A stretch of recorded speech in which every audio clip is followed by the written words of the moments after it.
Essa questão de medicamentos caros, não vai ser nem pergunta primeiro. O que é importante você falar para a gente abrir nosso papo aqui? A primeira coisa que a gente precisa lembrar é quem é responsável por fornecer esses medicamentos caros. Quem? No meu Muitas entendimento, vezes... o plano de saúde que Sim. extorque a gente, Muitas vezes o plano de saúde ou até mesmo o poder público, Sim, dependendo efetivamente de qual medicamento. Sim. Nós temos alguns casos muito importantes para poder falar e que aparece na mídia, a questão do remédio mais caro do mundo. Qual é? 12 milhões de reais. 12 milhões de reais? Uma dose. Tá. É um remédio para AME, né? Que é aquela doença, na verdade, de atrofia muscular espinhal.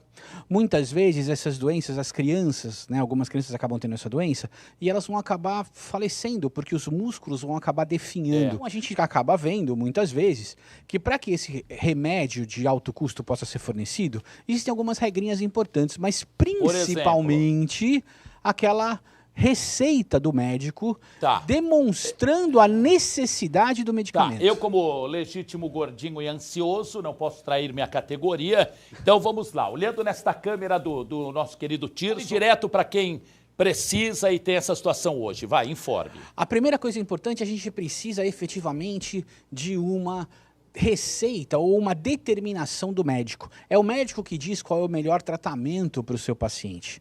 E a partir desse momento em que o médico vai descrever a necessidade do remédio e qual é efetivamente essa situação, a gente vai poder ou nos utilizarmos do Poder Judiciário para fazer esse pedido em relação ao poder público, se for o caso, ou para quem tem plano de saúde também colocar o plano de saúde no polo passivo da demanda para poder responder pelo fornecimento do medicamento. Uma dúvida com você. No escritório Pozzocco Advogados Associados, que o Dr. Fabrício comanda, tem outros advogados também, vocês têm muitos casos de situações assim? Temos.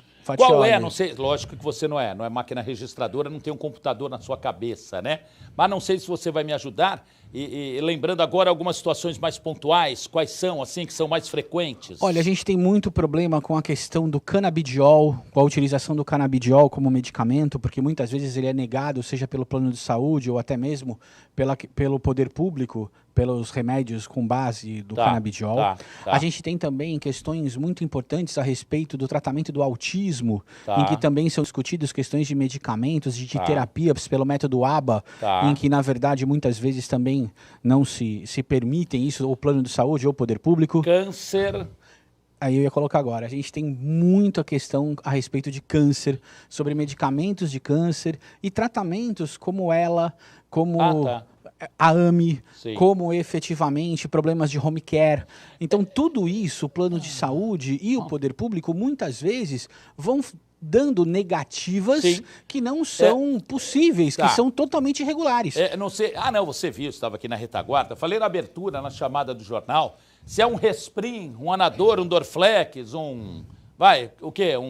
sei lá, esse remédio baratinho. Dipirona. Dipirona, aí dão. Aí se bobear, te entregam a cartela inteira. Tó, filhão, é um presente. Presente um caçamba do plano de saúde que não fazem mais com a obrigação. Mas esses medicamentos mais caros já é mais difícil. Para finalizar, lógico que certeza não, porque você não é juiz, você entra representando um cliente seu, você não despacha sim ou não. Então não dá para ter uma certeza. Mas na maioria desses casos que você citou, com um bom advogado, a pessoa tem sucesso? Tem sucesso. E a coisa mais importante é você ter efetivamente o relatório médico demonstrando que aquele medicamento específico é o necessário para aquele tratamento. Muitas vezes as pessoas procuram a justiça dizendo, eu quero esse remédio por causa disso, quando não é assim que funciona. O médico precisa efetivamente colocar esse laudo. Isso. Por que aquele paciente precisa de tal medicamento e na seguinte dosagem. Exatamente. Isso é o mais importante. E a partir daí procurar a OAB da sua cidade, procurar um advogado da sua confiança, procurar até o Ministério Público para poder conseguir ingressar com a ação na justiça e ter essa liminar aí desses remédios caros. Viram, como falou o doutor Pozzocco, não é uma certeza, repito, ele não é o juiz, não é ele que dá sim ou não, né? Mas na maioria dos casos, com um bom advogado, com uma boa retaguarda jurídica, vocês conseguem